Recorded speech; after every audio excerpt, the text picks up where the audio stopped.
línea 10 de trolebús, que también tendrá la conexión hasta Río Miscuac. Esto, como menciono, ya el viaducto está terminado y muy pronto estaremos concluyendo la parte del retorno en la estación. La siguiente. Creo que con esto son todas. ¿Es cuánto? Pues esta es la información. Vamos a cerrar con Noemí y pasamos a las preguntas.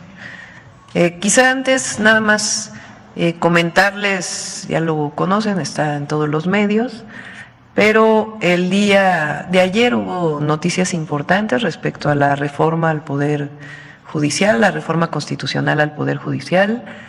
Uno, el Tribunal Electoral del Poder Judicial de la Federación dijo que es viable que el Instituto Nacional Electoral continúe, por ahí está la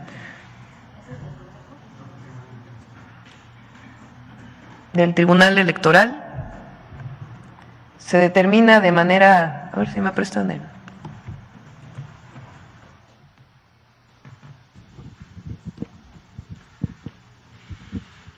Se determina de manera declarativa que el INE no puede detener las actividades electorales que se derivan del inicio de un proceso electoral por mandato normativo, por ser de orden público y estar constitucionalmente así previsto.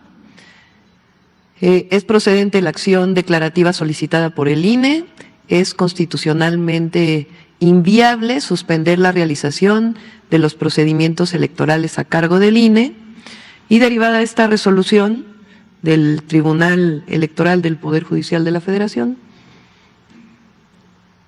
viene el comunicado de prensa del Instituto Nacional Electoral, luego de que la Sala Superior del Tribunal Electoral del Poder Judicial de la Federación aprobó por mayoría de votos la resolución que declara procedente la acción declarativa solicitada por el INE y determina que es constitucionalmente inviable suspender actos que se relacionan con el desarrollo de los procedimientos electorales. Entonces el INE reitera su respeto al marco constitucional legal vigente, es la parte última, así como su compromiso con la organización de elecciones libres, auténticas y transparentes. Eso significa que continúa el proceso electoral por parte del Instituto Nacional Electoral para la elección de jueces, juezas, magistrados, magistradas, ministros y ministras del Poder Judicial de la Federación. Es una resolución muy importante. Recuerden que en el caso de procedimientos electorales, la Suprema Corte de Justicia de la Nación no tiene interés jurídico, no tiene ninguna posibilidad de resolución, sino es el Tribunal Electoral. Entonces esto ya está. Y por otro lado, lo del Consejo de la Judicatura, que también es muy importante.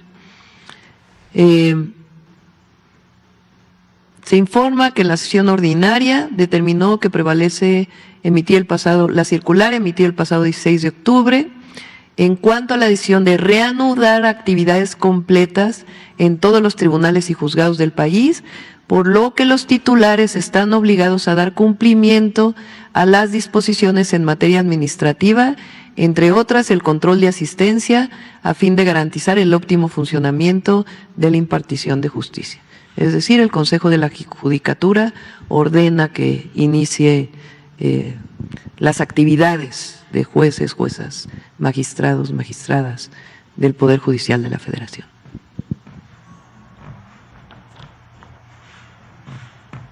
Entonces es importante y un reconocimiento realmente, porque es una decisión del pueblo de México, la reforma constitucional al Poder Judicial, y esta continúa por la resolución del Tribunal Electoral. Realmente me parece muy bueno que dé certidumbre en este proceso, y también al Instituto Nacional Electoral, y pues esta decisión de que los jueces y juezas pues tienen que regresar a sus labores. Ahora sí vamos a las preguntas. A ver acá, vamos a empezar por acá.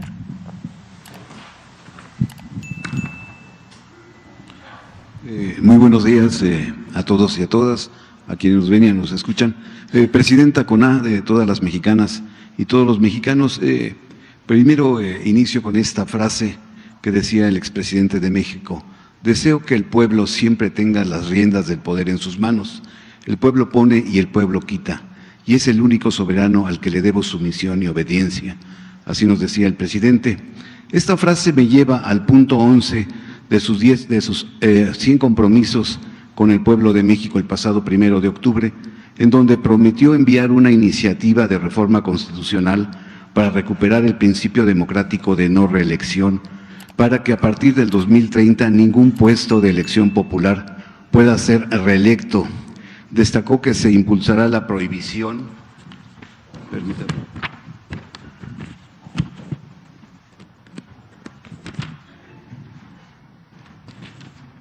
de suceder a un familiar directo en los cargos de elección popular, no al nepotismo. Esto me lleva al planteamiento de preguntarle, ¿qué le daña más al país? ¿La corrupción o el nepotismo en la impartición de justicia y en la administración pública? Y cierro con las frases que decía también el expresidente de México: antes no había Estado de Derecho, era un Estado de chueco. Esto lo dijo el 10 de enero al defender la ley de salarios mínimos, y también dijo: solamente Trump gana más que el presidente de la Suprema Corte el 11 de diciembre. ¿Cuál sería su contestación, presidenta? Vamos a enviar las iniciativas, tiene bastante trabajo en este momento el Congreso de la Unión, hay todavía reformas que están pasando. Por cierto, ya tiene mayoría de votos en las legislaturas locales la reforma relacionada con ferrocarriles, y la otra que es muy, pero muy importante, que ya tiene mayoría de todos los congresos locales, regresa a la Cámara de Diputados para declararla constitucional y después se envía para su publicación en el Diario Oficial de la Federación, la reforma para que Pemex y Comisión Federal de Electricidad sean nuevamente empresas públicas del Estado. Ya tiene mayoría, eso significa, es de la magnitud de regresarle al pueblo de México a Pemex y a Comisión Federal de Electricidad. De ese tamaño es la reforma que ya es constitucional, falta nada más que se envíe para su publicación en el Diario Oficial de la Federación. Y vienen otras. Ayer se aprobó en el Congreso, en la Cámara de Diputados, la mayoría de los programas de bienestar para que pasen a ser constitucionales. Pensión adulto mayor desde los 65, porque recuerden que estaba desde los 68, programa Sembrando Vida, Jóvenes Construyendo el Futuro, etcétera, etcétera. Por cierto, votaron por unanimidad.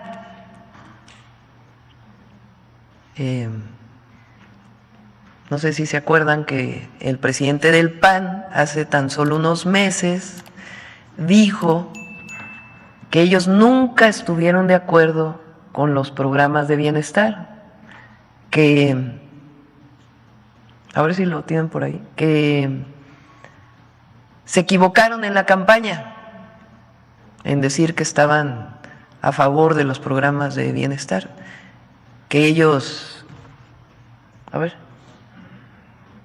Caímos en la trampa de los programas sociales. Me estoy incluyendo, ¿eh? Terminamos avalando una política clientelar, adormecedora, que no impulsa el crecimiento, que no impulsa que la gente salga adelante, sino que la mantiene en su estatus pobre. Ahora otra vez. Caímos en la trampa de los programas sociales. Me estoy incluyendo, ¿eh? Terminamos avalando una política clientelar, adormecedora, que no impulsa el crecimiento, que no impulsa que la gente salga adelante, sino que la mantiene en su estatus pobre. Y ayer votaron a favor el PAN. O sea, un día dicen que están a favor de los programas sociales, otro día dicen que se equivocaron, que ellos nunca han estado a favor de los programas sociales, de apoyar de manera directa a la gente, al pueblo, y ahora votan a favor. Entonces, ¿cuál es su posición real? Bueno, entonces, Viene esto, viene la vivienda y todavía quedan varias reformas. Entonces, vamos a enviar la reforma constitucional para que no haya reelección en ningún cargo de elección popular el próximo año. Y va a estar acompañada de esta reforma para que no haya nepotismo. ¿A qué nos referimos con esto? La Constitución del 17 no permitía reelección en ningún cargo. Se mantuvo así hasta una reforma que se envió, si mal no recuerdo, en la época de Calderón, para que pudieran reelegirse legisladores, presidentes municipales. Los únicos cargos que hoy no tienen reelección es gobernadores y presidente o presidenta de la República, gobernadoras y presidente o presidenta. Pero se pueden reelegir presidentes municipales y legisladores locales y federales. Desde nuestra perspectiva hay que recuperar el origen de la Constitución del 17, sufragio efectivo, no reelección, porque además durante toda la campaña lo estuvimos escuchando por parte de la ciudadanía. Entonces se va a enviar el próximo año y de igual manera que si hay alguien que es presidente municipal, no puede dejar a su hermano, a su hermana, a su esposo, a su esposa como candidato o candidata en el periodo siguiente. Si un familiar quiere ser candidato o candidata a un puesto de elección popular que ocupó un familiar de manera directa, pues tiene que esperarse al menos un periodo. Pero esto de que haya hermanos que pasen esposos no es correcto. Todo es parte pues de este vicio que había antes y que yo creo que el pueblo de México está totalmente de acuerdo con ello. Entonces los vamos a enviar el año que entra para el siguiente periodo de sesiones del Congreso. Bien, gracias. No me presenté, soy su servidor Carlos Pozos de LM Noticias, Lor Molécula. Dentro de los 100 puntos expuestos el pasado 1 de octubre, específicamente el 34, se refiere al lanzamiento de un satélite propio mexicano para llevar los servicios de Internet a las regiones más remotas del país. En 1957 inicia la era espacial en nuestro país, aún tercermundista. Tenemos la Agencia Espacial Mexicana, de la que poco sabemos de sus actividades y acciones que realiza y que fue creada en tiempos de Felipe Calderón y que actualmente en nuestro país actualmente en nuestro país se producen 20 componentes de satélites de la constelación Starlink, permitiendo que seamos un jugador clave en esta industria. Como doctora y como científica, le pido que nos dé detalles. ¿Cómo hará su gobierno de su administración si no se cuenta con un marco legal que permita la fabricación de satélites? ¿Esto obligaría al gobierno a buscar nuevas alianzas con empresas privadas o modificar las leyes para desarrollar la industria satelital de nuestro país? Y si con esta acción, Presidenta, México rompe la brecha para una mayor autodeterminación y autosuficiencia en actividades espaciales, toda vez que se requieren de por lo menos $400 millones para este proyecto. Sí, planteamos avanzar en satélites y en otras áreas de desarrollo tecnológico.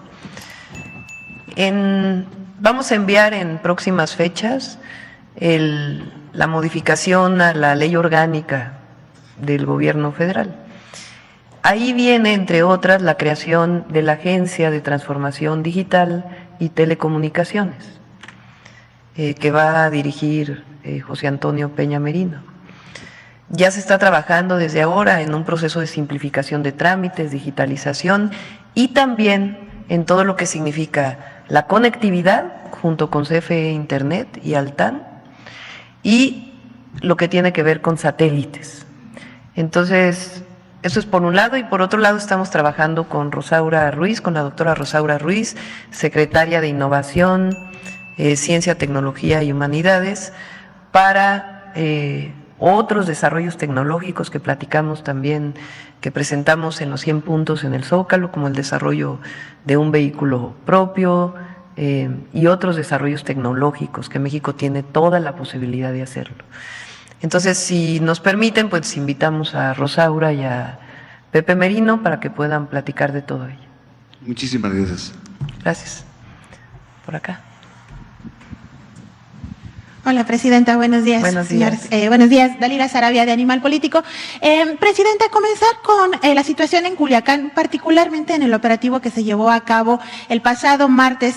Preguntarle en primera instancia, ¿cuál fue el informe que la Sedena le entregó a usted en el Gabinete de Seguridad, por favor?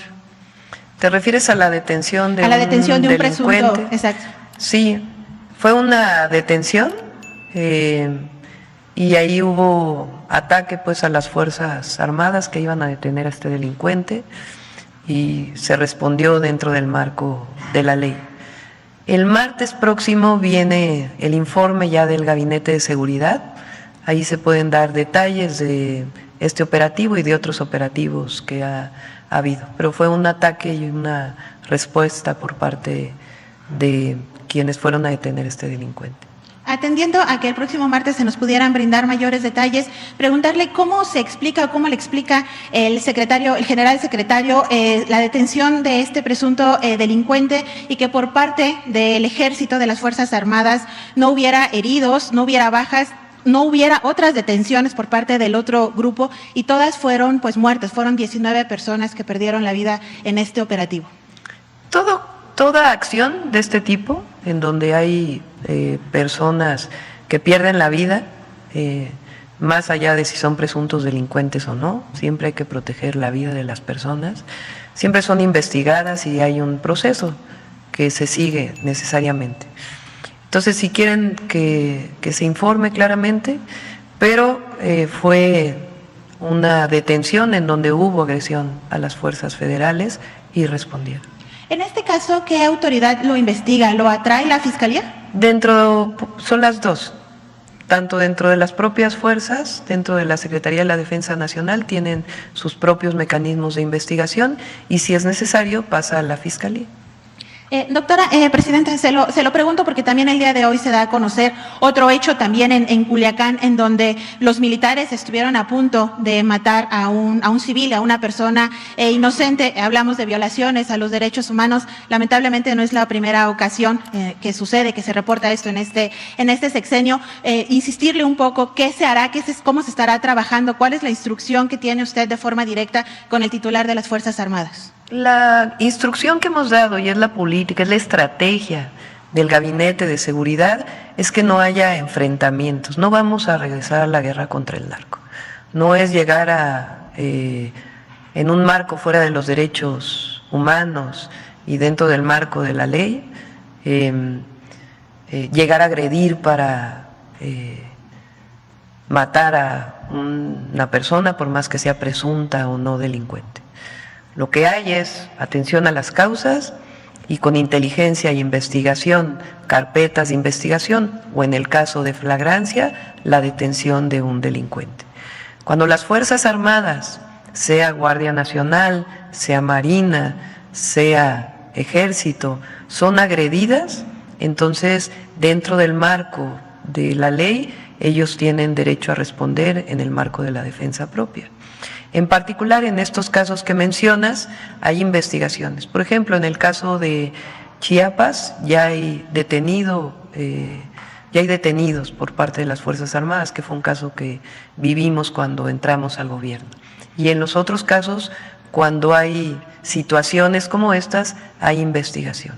Es decir, nosotros no vamos a permitir que haya ejecuciones fuera de la ley, eso no. Distinto es en un marco de violencia cuando son atacadas las Fuerzas Armadas. Entonces, en todos los casos en donde hay una presunta irregularidad, las propias Fuerzas Armadas investigan y también se da vista al Ministerio Público si es necesario. Solamente para concluir, Presidenta, el caso que le mencionaba que se da hoy a conocer de este joven que estuvo a punto de que lo mataran, militares, ¿se abordó en el Gabinete de Seguridad? ¿Ha instruido usted una investigación al respecto? Sí, siempre. Nosotros vamos a actuar siempre en el marco de la ley, siempre. No vamos a entrar en una situación fuera del marco legal. Por más difícil que sea la situación de inseguridad, de de grupos criminales, siempre tenemos que actuar dentro del marco de la ley. Gracias, Presidenta. Y solamente concluyo, el próximo martes, que entiendo vendrá el Gabinete de Seguridad, y con todo lo que está sucediendo en Culiacán, también habría posibilidad, o usted ha instruido que se haga un plan para poder apoyar a todos los comerciantes, todos estos establecimientos mercantiles que han tenido que cerrar sus puertas. Se calculan pérdidas de 500 millones diarios por el temor de hacer sus actividades cotidianas. ¿Se está trabajando en algún proyecto específico que en breve nos pudiera comentar para apoyar a las personas de este estado, de este municipio? Gracias, Sí, Presidenta. se trabaja en todos los casos, en Culiacán, en Chiapas.